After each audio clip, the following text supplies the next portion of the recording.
Bismillahirrahmanirrahim. Assalamualaikum warahmatullahi wabarakatuh.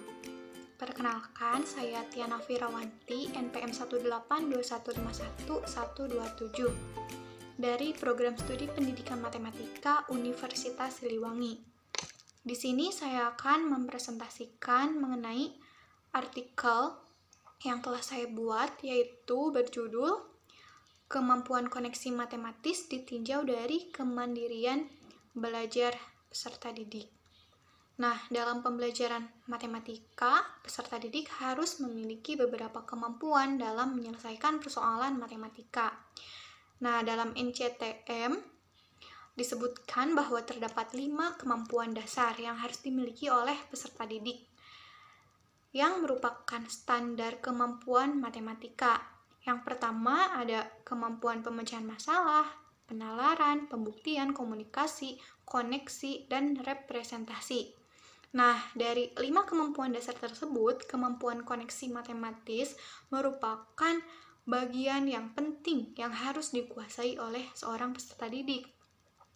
Karena konsep matematika akan saling berkaitan dalam menyelesaikan suatu permasalahan matematika. Nah, keterkaitan tersebut bukan hanya keterkaitan antar konsep, namun terdapat keterkaitan antara konsep matematika dengan disiplin ilmu lain atau keterkaitan konsep matematika dengan kehidupan sehari-hari. Nah, namun kemampuan koneksi matematis ini masih tergolong rendah. Nah, salah satu faktornya yaitu dalam menyelesaikan soal koneksi matematis, peserta didik hanya menggunakan metode menghafal rumus tanpa memahami konsep. Nah, supaya keberhasilan belajar matematika menjadi lebih optimal, maka kemampuan koneksi matematis itu perlu dilatih dan ditingkatkan kembali. Nah, selain itu, keberhasilan belajar peserta didik bergantung pada beberapa komponen. Salah satunya yaitu kemandirian belajar. Nah, kemandirian belajar merupakan salah satu karakter yang harus dimiliki oleh peserta didik, khususnya dalam pembelajaran matematika. Nah, kemandirian belajar merupakan kegiatan belajar yang penuh dengan tanggung jawab serta inisiatif dari diri sendiri. Tanggung jawab yang dimiliki oleh peserta didik akan menimbulkan kesadaran peserta didik akan pentingnya tugas yang diberikan oleh guru. Dengan tugas yang diberikan, khususnya tugas matematika, akan dapat membantu peserta didik dalam memahami suatu materi dan melatih peserta didik untuk mengerjakan soal-soal matematika. Nah, berdasarkan beberapa permasalahan yang telah dijelaskan, jadi maksud dari penulisan artikel ini bertujuan untuk mengetahui bagaimana pengaruh dari kemandirian belajar peserta didik terhadap kemampuan koneksi matematis. Nah, yang pertama ada kemampuan koneksi matematis. Nah, koneksi berasal dari kata connection yang memiliki arti hubungan atau kaitan. Dalam hal ini, koneksi matematika merupakan sebuah kemampuan dalam menghubungkan atau mengaitkan matematika. Nah, kemampuan matematis merupakan kemampuan untuk menghadapi berbagai permasalahan dalam matematika. Nah, di sini ada beberapa pengertian kemampuan koneksi matematis menurut beberapa ahli. Yang pertama, menurut Wari, Parta, dan Raharjo, menjelaskan bahwa kemampuan koneksi matematis adalah kemampuan seorang dalam menyajikan sebuah hubungan internal dan eksternal dalam matematika yang meliputi koneksi antar topik matematika, koneksi antar matematika dengan disiplin ilmu lain, atau dengan kehidupan sehari-hari. Nah, lalu yang kedua ada menurut Sumarno, menjelaskan bahwa koneksi matematis merupakan kemampuan dasar untuk mengaplikasikan konsep matematika dalam masalah nyata. Lalu ada menurut Suhandri, Nufus, dan Nurdin, menjelaskan bahwa dengan memahami koneksi, peserta didik akan memahami bahwa konsep-konsep matematika saling terintegrasi, bukan topik-topik yang saling terpisah. Nah, sehingga terlihat jelas bahwa adanya keterkaitan antara konsep-konsep matematika. Nah, dari beberapa pendapat tersebut, maka dapat disimpulkan bahwa kemampuan koneksi matematis merupakan suatu bagian penting yang harus dikuasai, yang harus dibangun dan dipelajari oleh setiap peserta didik di jenjang pendidikan. Nah, dengan kemampuan koneksi ini, peserta didik akan membantu peserta didik untuk mengetahui hubungan berbagai konsep dalam matematika serta dapat mengaplikasikan matematika dalam kehidupan sehari-hari. Nah, melalui proses pembelajaran yang menekankan kepada hubungan antara ide-ide matematika, maka peserta didik tidak hanya belajar tentang materi saja, namun peserta didik akan mengetahui dan merasakan kegunaan dari ide-ide atau konsep-konsep matematika tersebut. Nah, jika peserta didik mampu melihat keterkaitan pada ide-ide matematis tersebut, maka pemahaman konsep matematika peserta didik akan lebih bertahan lama. Nah, kemampuan koneksi matematika merupakan suatu hal yang penting, tetapi peserta didik dalam menguasai konsep matematika tidak dengan sendirinya pintar dalam mengoneksikan konsep matematika tersebut, sehingga kemampuan koneksi matematis perlu dilatih kepada peserta didik. Selanjutnya ada indikator kemampuan koneksi matematis. Yang pertama menurut NCTM. Nah, terdapat 3 indikator.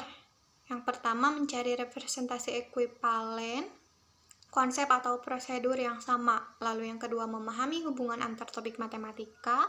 Yang ketiga menggunakan matematika dalam bidang studi atau dalam kehidupan sehari-hari. Nah, lalu yang kedua ada menurut Sumarno, ada 6 indikator kemampuan koneksi matematis. Yang pertama, mencari hubungan berbagai representasi konsep, prosedur memahami hubungan antar topik matematika, menggunakan matematika dalam bidang studi lain atau dalam kehidupan sehari-hari, memahami representasi ekuivalen konsep yang sama, mencari koneksi antar prosedur satu ke prosedur lain dalam representasi yang ekuivalen, lalu yang terakhir menggunakan koneksi antar topik matematika dengan topik lain.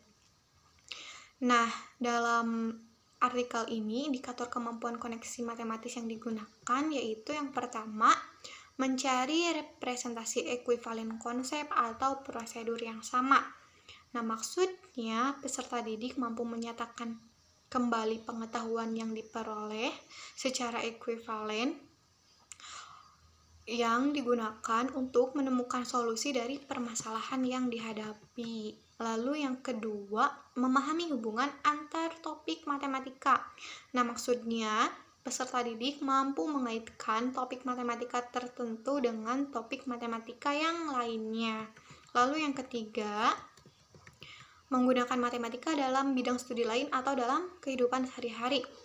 Nah, jadi maksudnya peserta didik mampu mengaitkan pelajaran matematika dalam bidang studi lain atau dalam kehidupan sehari-hari, serta menggunakan matematika dalam bidang studi lain atau dalam kehidupan sehari-hari. Nah, yang selanjutnya ada contoh soal. Nah, contoh soal yang pertama yaitu tentukan nilai gradien dari garis dari persamaan 2x dikurangi y sama dengan 3. Nah, contoh soal tersebut merupakan indikator mencari representasi ekuivalen konsep atau prosedur yang sama. Lalu ada soal yang kedua, diketahui segitiga ABC dengan titik A 10,5, titik B 3,2, titik C 6, -5. Nah, dengan mencari gradien setiap garis, apakah segitiga tersebut merupakan segitiga siku-siku? Nah, soal tersebut merupakan indikator dari memahami hubungan antar topik matematika, yaitu dihubungkan dengan topik segitiga. Nah, lalu yang ketiga sebuah mobil bergerak dengan kecepatan tetap yaitu 10 km per jam. Setelah 4 jam, mobil tersebut menempuh jarak 40 km. Berapa lama jarak tempuh mobil tersebut setelah 10 jam? Nah, itu merupakan contoh dari indikator mengaitkan matematika dengan studi lain atau dalam kehidupan sehari-hari. Nah, lalu soal yang terakhir, sebidang tanah dengan harga diperoleh 50 juta diperkirakan mengalami tingkat kenaikan yang konstan yaitu sebesar 20.000 per tahun dalam kurun waktu 5 tahun.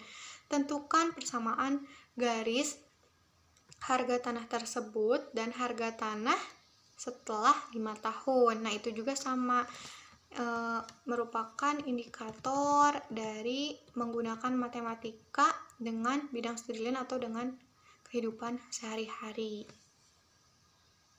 Selanjutnya ada kemandirian belajar. Nah, yang pertama, apa sih pengertian dari kemandirian belajar itu? Nah, di sini ada menurut beberapa ahli. Yang pertama, menurut Isnaini dan kawan-kawan menjelaskan bahwa kemandirian belajar merupakan suatu kondisi aktivitas belajar peserta didik yang tidak bergantung pada orang lain. Nah, lalu yang kedua ada menurut Trianti, Budiarti, dan Trisna. Nah, kemandirian belajar merupakan bahwa peserta didik mempunyai kesadaran untuk belajar, mampu menentukan langkah-langkah yang harus diambil dalam kegiatan belajar, mampu mendapatkan sumber belajar sendiri, serta melakukan kegiatan evaluasi dan refleksi terhadap kegiatan pembelajaran yang telah dilakukan. Nah, yang ketiga ada menurut Desmita bahwa kemandirian belajar merupakan sebuah kemampuan untuk mengandalkan dan mengatur pikiran, perasaan, dan tindakan sendiri secara bebas, serta berusaha sendiri untuk mengatasi perasaan-perasaan malu dan keraguan-keraguan pada dirinya. Nah, sehingga dapat disimpulkan bahwa kemandirian belajar merupakan kemampuan untuk mengendalikan sekaligus mengatur pikiran, perasaan, serta tindakan dan kegiatan belajar aktif secara bebas untuk menguasai suatu kompeten tertentu yang proses dan kegiatan belajarnya bersumber dari peserta didik itu sendiri. Nah, dalam mencapai suatu kompetensi tertentu dengan kemandirian belajar, berarti peserta didik bebas dalam menentukan arah belajarnya, rencana belajarnya, serta sumber belajarnya, sehingga peserta didik dapat belajar dalam mengembangkan diri dan keterampilan dengan cara tersendiri.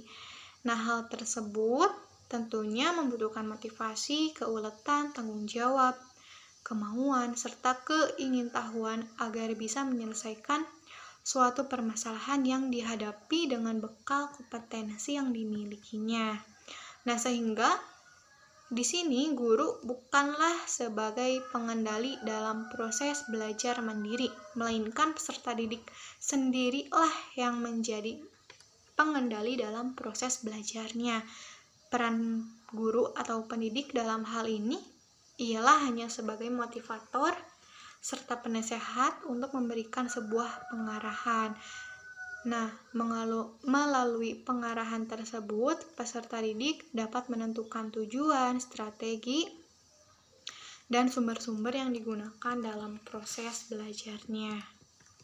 Lalu, ada indikator kemandirian belajar. Nah, yang pertama menurut Rusman. Nah, indikator kemandirian belajar itu terdiri dari belajar berdasarkan inisiatif sendiri, tanggung jawab terhadap kegiatan pembelajaran, tidak tergantung terhadap orang lain, disiplin dalam belajar, dan percaya diri. Nah, lalu yang kedua ada menurut Sumarno. Nah, bahwa indikator kemandirian belajar itu meliputi 1. Inisiatif belajar, lalu mendiagnosa kebutuhan belajar, lalu menetapkan target dan tujuan belajar, memonitoring, mengatur dan mengontrol belajar, memandang kesulitan sebagai tantangan, memanfaatkan dan mencari sumber yang relevan, memilih dan menetapkan strategi belajar, mengevaluasi proses dan hasil belajar, serta self-efficacy atau konsep diri. Nah, dari beberapa indikator tersebut, peneliti memilih beberapa indikator kemandirian belajar.